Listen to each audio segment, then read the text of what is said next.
Hello friends, welcome to our YouTube channel. In this video, I'm gonna tell you about how you can boost app performance in your Samsung Galaxy smartphone. Before watching this video, if you have not subscribed to our YouTube channel, then subscribe to it and like our video. So let's start friends. First you have to simply open your security. Just you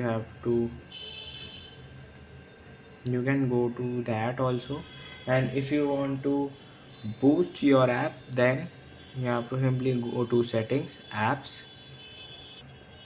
Then you have to simply select the app you want to boost. You have to click on storage, clear cache and clear data, and you have to do this with all the apps that you want to boost your app performance. I hope you like this video. If you like this video, then subscribe to our YouTube channel for more helpful tips and tricks videos. See you next time.